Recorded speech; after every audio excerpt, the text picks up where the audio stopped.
Hello ಸ್ನೇಹಿತರೆ, welcome back to Deepika K Gowda YouTube channel. ನಾನು ನಿಮ್ಮ ದೀಪಿಕಾ ಭದ್ರಾವತಿಯಿಂದ. ಎಲ್ಲರೂ ಹೇಗಿದ್ದೀರಾ? ಐ ಹೋಪ್ ಎಲ್ಲರೂ ಚೆನ್ನಾಗಿದ್ದೀರಾ ಅಂತ ಭಾವಿಸ್ತೀನಿ. ನಾನು ಕೂಡ ಚೆನ್ನಾಗಿದ್ದೀನಿ.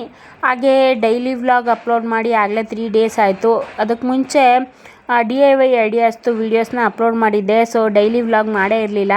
ಹಾಗಾಗಿ ಡೈಲಿ ವ್ಲಾಗು ಇವತ್ತಿನ ನನ್ನ ದಿನಚರಿ ಹಂಚ್ಕೊಳ್ಳೋಣ ಅಂತೇಳಿ, ನಿಮ್ಮ ಜೊತೆ ಶೇರ್ ಮಾಡ್ಕೊಳ್ಳೋಣ ಅಂಥೇಳಿ ವಿಡಿಯೋ ಸ್ಟಾರ್ಟ್ ಮಾಡ್ಕೊಂಡಿದ್ದೀನಿ. ಯಾರೆಲ್ಲ ನನ್ನ ಚಾನಲ್ನ ಸಬ್ಸ್ಕ್ರೈಬ್ ಮಾಡದೆ ನೋಡ್ತಾ ಇದ್ದೀರಾ, ದಯವಿಟ್ಟು ಸಬ್ಸ್ಕ್ರೈಬ್ ಮಾಡ್ಕೊಂಡು ನೋಡಿ. ಹಾಗೆಯೇ ಈ ವಿಡಿಯೋ ನಿಮಗೆ ಸ್ವಲ್ಪನಾದರೂ ಯೂಸ್ಫುಲ್ ಅನಿಸಿದ್ರೆ, ಇಷ್ಟ ಆದರೆ ನಿಮ್ಮ ಫ್ರೆಂಡ್ಸ್ ಆ್ಯಂಡ್ ಫ್ಯಾಮಿಲಿ ಜೊತೆ ಶೇರ್ ಮಾಡಿ. ಹಾಗೆಯೇ ಈಗ ಆಲ್ರೆಡಿ ಯಾರೆಲ್ಲ ನನ್ನ ಚಾನಲ್ನ ಸಬ್ಸ್ಕ್ರೈಬ್ ಮಾಡ್ಕೊಂಡು ನೋಡ್ತಾ ಇದ್ದೀರಾ ಅವರಿಗೆ ತುಂಬ ಹೃದಯದ ಧನ್ಯವಾದಗಳು. ಹಾಗೆ ವಿಡಿಯೋದಲ್ಲಿ ನೋಡ್ತಾ ಇರೋ ಥರ ಏನು ಮಾಡ್ತಿದ್ದೀನಪ್ಪ ಅಂದರೆ, ಬೆಲ್ಲದ ಪುಡಿ ಮಾಡಿ ಇಟ್ಕೊತಾ ಇದ್ದೀನಿ. ಬೆಲ್ಲನ ಕುಟ್ಟಿಟ್ಕೋಬೋದು, ಕುಟ್ಟಿಟ್ಕೊಂಡ್ರೂ ಕೂಡ ಅದು ಬೇಗ ಕರಗಲ್ಲ.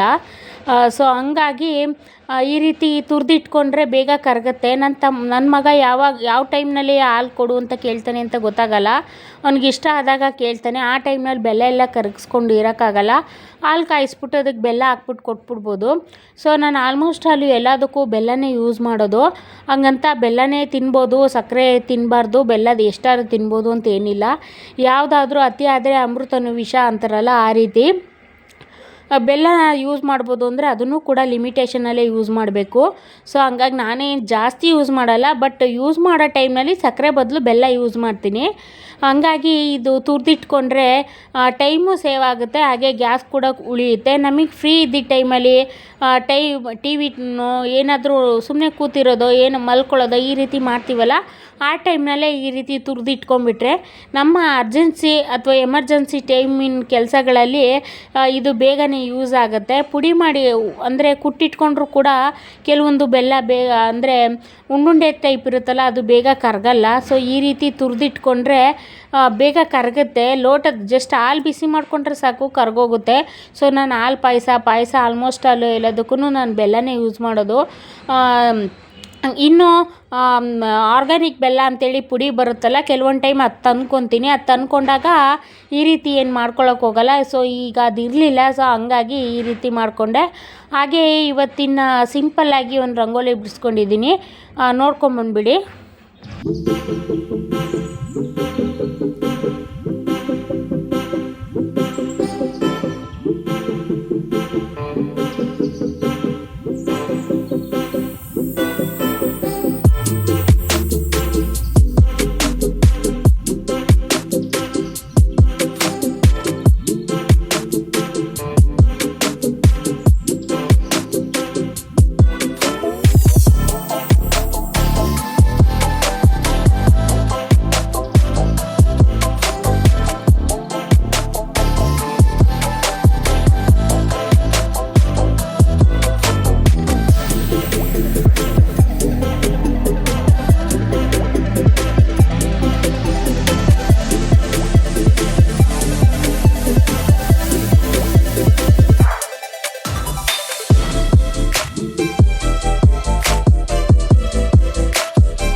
ಓಕೆ ಸ್ನೇಹಿತರೆ, ಹಾಗೆ ಇವತ್ತಿನ ರಂಗೋಲಿ ಹೇಗಿತ್ತು ಅಂತೇಳಿ ಕಮೆಂಟಲ್ಲಿ ತಿಳಿಸಿ. ಏನಕ್ಕೆ ಪೂರ್ತಿ ರಂಗೋಲಿ ಹಾಕ್ತಾಯಿದ್ದೀನಿ ಅಂದರೆ, ನಮ್ಮ ಸಬ್ಸ್ಕ್ರೈಬರ್ ಒಬ್ಬರು ರಂಗೋಲಿ ಇದೆ ವಿಡಿಯೋ ಹಾಕಿ ಅಂತೇಳಿ ಕೇಳ್ಕೊಂಡಿದ್ರು. ಸೊ ಹಂಗಾಗಿ ಇದು ಕಂಟಿನ್ಯೂಸ್ ಆಗಿ ಹಾಕ್ತಾಯಿದ್ದೀನಿ. ಕೆಲವೊಂದು ಟೈಮ್ ಮಿಸ್ ಆಗುತ್ತಷ್ಟೇ. ಹಾಗೆಯೇ ನಾನು ಇಲ್ಲಿ ಬ್ಲೌಸ್ ಪೀಸ್ ಯೂಸ್ ಮಾಡ್ತಾಯಿದ್ದೀನಿ. ಅಂದರೆ ಒಂದು DIY ಮಾಡೋಣ ಅಂತ ಅಂದ್ಕೊಂಡು, ಅಂದರೆ ಮನೆಗೆ ಡೆಕೋರೇಟಿವ್ ಒಂದು ವಸ್ತು ಮಾಡೋಣ ಅಂತ ಅಂದ್ಕೊಂಡಿದ್ದೀನಿ. ಸೊ ನಾನು ಏನು ಮಾಡ್ತೀನಿ ಅಂತ ಯಾರಾದರೂ ಗೆಸ್ ಮಾಡಿದ್ರೆ ಅವರು ಕಮೆಂಟಲ್ಲಿ ತಿಳಿಸಿ. ಕರೆಕ್ಟಾಗಿ ಗೆಸ್ ಮಾಡಿದವ್ರ ಹೆಸರನ್ನ ನೆಕ್ಸ್ಟ್ ವಿಡಿಯೋದಲ್ಲಿ ನಾನು ಹೆಸರು ಸಮೇತ ಹೇಳಿ ಅವರಿಗೆ ಧನ್ಯವಾದ ಕೂಡ ತಿಳಿಸ್ತೀನಿ. ಏನು ಮಾಡ್ತಿದ್ದೀನಿ ಅಂತೇಳಿ ನೀವು ತಿಳಿಸಿ. ಹಾಗೆಯೇ ಈಗ ನಾನು ಏನು ರೆಡಿ ಮಾಡ್ಕೊತಾ ಇದ್ದೀನಿ ಅಂದರೆ, ಬ್ಲೌಸ್ ಪೀಸ್ ಇತ್ತು. ಸೊ ನಾನು ಇದನ್ನೇನು ಹೊಲಿಸ್ತಿರ್ಲಿಲ್ಲ, ಯೂಸ್ ಮಾಡ್ತಿರ್ಲಿಲ್ಲ. ಸೊ ಹಂಗಾಗಿ ಇದನ್ನು ಕಟ್ ಮಾಡಿ ಒಂದು ಡೆಕೋರೇಟಿವ್ ಐಟಮ್ ಮಾಡೋಣ ಅಂಥೇಳಿ ರೆಡಿ ಮಾಡ್ಕೊತಾ ಇದ್ದೆ. ಸೊ ಈ ರೀತಿ ಅದು 2.5-3 ಇಂಚಿಗೆ ಉದ್ದವಾಗಿ ಕಟ್ ಮಾಡಿಕೊಂಡು ಅದನ್ನು ಸ್ವಲ್ಪ ಸೈಡಲ್ಲಿ ದಾರ ಬಿಟ್ಕೊಳ್ಳುತ್ತಲ್ಲ, ಸೊ ಹಂಗಾಗಿ ಅದನ್ನೆಲ್ಲನೂ ಲೈಟ್ರ್ ಸಹಾಯದಿಂದ ಸ್ವಲ್ಪ ಬರ್ನ್ ಮಾಡ್ಕೊತಾ ಇದ್ದೀನಿ. ಇಲ್ಲಿ ನಾನು 3 ಥರ ಕಲರ್ದು ಯೂಸ್ ಮಾಡ್ತಾಯಿದ್ದೀನಿ. ಅಲ್ಲದೆ ಹಳೇದು ಸ್ವಲ್ಪ ಕಿತ್ತೋಗಿತ್ತು ತೊಗೊಂಬಂದಿದ್ದು. ಸೊ ಅದನ್ನು ಮಿಕ್ಸ್ ಮಾಡಿಕೊಂಡು ಒಂದು DIY ಡೆಕೋರೇಟಿವ್ ಐಟಮ್ ಮಾಡೋಣ ಅಂತೇಳಿ ರೆಡಿ ಮಾಡ್ಕೊತಾ ಇದ್ದೀನಿ. ಏನು ಮಾಡ್ತಿರ್ಬೋದು ಅಂತೇಳಿ ಕಂಡುಹಿಡೀರಿ. ಹಾಗೆಯೇ ಇದನ್ನೆಲ್ಲನೂ ಕೂಡ ನೀಟಾಗಿ ಕಟ್ ಮಾಡಿಕೊಂಡು ಬರೀ ಒಂದೊಂದೇ ಪೀಸ್ ಅಲ್ಲ, ಈಗ ಸದ್ಯಕ್ಕೆ ನಿಮಗೆ ತೋರಿಸ್ತಾ ಇರೋದಷ್ಟೇ. ಬಟ್ ನಾನು ಯೂಸ್ ಮಾಡಿರೋ 3 ಬ್ಲೌಸ್ ಪೀಸ್ಗಳನ್ನ ಪೂರ್ತಿಯಾಗಿ ಕಟ್ ಮಾಡ್ಕೊತೀನಿ. ಹಾಗೆಯೇ ಇನ್ನು ನೆಕ್ಸ್ಟು ನಾನು ತುಂಬ ದಿವಸದಿಂದ ಅನ್ಕೊತಾ ಇದ್ದೆ ಉದ್ದಿನವಡೆ ತಿನ್ನಬೇಕು ಅಂತ. ಬಟ್ ಮಾಡೋಕ್ಕೆ ಸೋಂಬೇರಿತನ ಆಗಿತ್ತು. ಅಂದರೆ ನನ್ನ ಹಸ್ಬೆಂಡ್ ಆಗಲಿ ನನ್ನ ಮಗ ಆಗಲಿ ಏನಾದರೂ ಕೇಳಿದ್ರೆ ಅವ್ರು ಕೇಳಿದ ದಿನವೇ ಮಾಡಿಕೊಟ್ಬಿಡ್ತೀನಿ. ನನಗೆ ಅಂದರೆ ನನಗೋಸ್ಕರ ಮಾಡ್ಕೊಳ್ಳೋದು ಅಂದರೆ ಸ್ವಲ್ಪ ಹಿಂದೇಟೆ. ಯಾವ ಹೆಣ್ಮಕ್ಳಾದರೂ ಅಷ್ಟೇ, ಅವ್ರಿಗೆ ಬೇಕು ಅನಿಸಿದ್ದನ್ನು ಮಾಡ್ಕೊಳ್ಳೋಕ್ಕೆ ಅವ್ರು ಸ್ವಲ್ಪ ಹಿಂದೇಟೆ. ಫ್ಯಾಮಿಲಿಯಲ್ಲಿ ಏನಾದ್ರು ಕೇಳಿದ್ರೆ ಯಾರಾದರೂ ಕೂಡ ಬೇಗ ಮಾಡಿಕೊಡ್ತಾರೆ. ನೀವು ಹಾಗೆ ಅಲ್ವಾ? ಹೇಗೆ ನೀವು ಯಾವ ಥರ ಅಂತೇಳಿ ಕಮೆಂಟಲ್ಲಿ ತಿಳಿಸಿ. ನಾನು ಮಾತ್ರ ಹಾಗೆ, ನನಗೆ ಅಂದರೆ ಸ್ವಲ್ಪ ಸೋಂಬೇರಿತನ.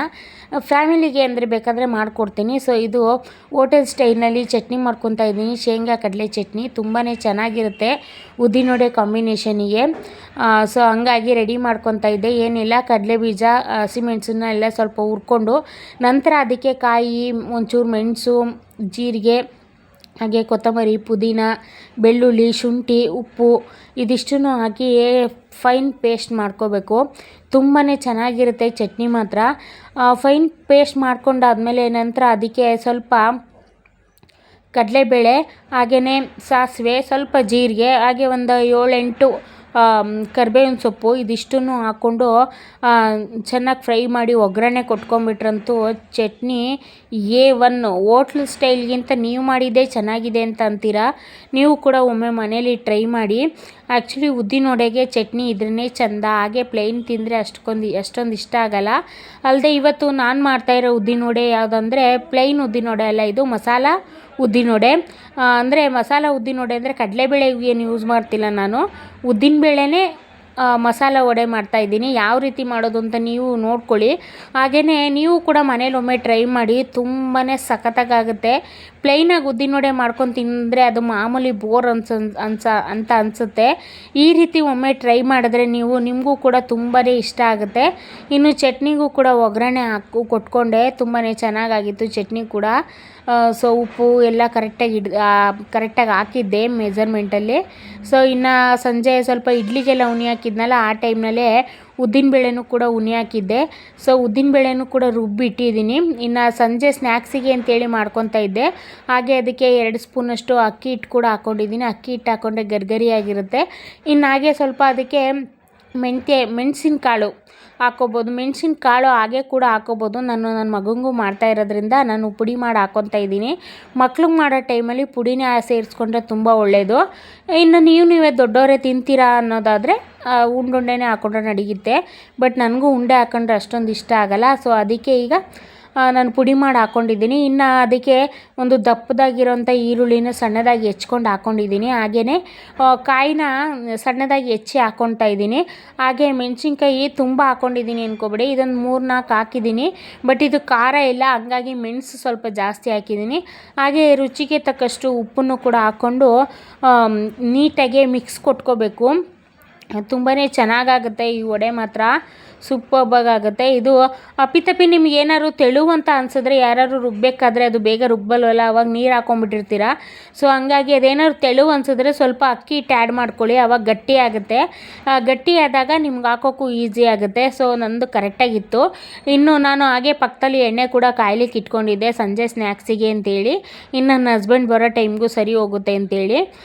ಸೊ ಮಾಡಿ ನಾನು ಆಲ್ಮೋಸ್ಟ್ ಅಲ್ಲಿ ಯಾವಾಗಲೂ ಇದೇ ರೀತಿ ಜಾಡ್ರಿಲೇ ಹಾಕ್ಕೊಳ್ಳೋದು. ಜಾಡ್ರಿ ಅಂದರೆ ಈ ಬೋಂಡ ಎಲ್ಲ ಎತ್ತುತ್ತೀವಲ್ಲ, ಸೊ ಆ ಥರ ಜಾಡ್ರಿಲೇ ಹಾಕ್ಕೊತೀನಿ, ಯಾಕೆಂದರೆ ಬೇಗ ಆಗುತ್ತೆ.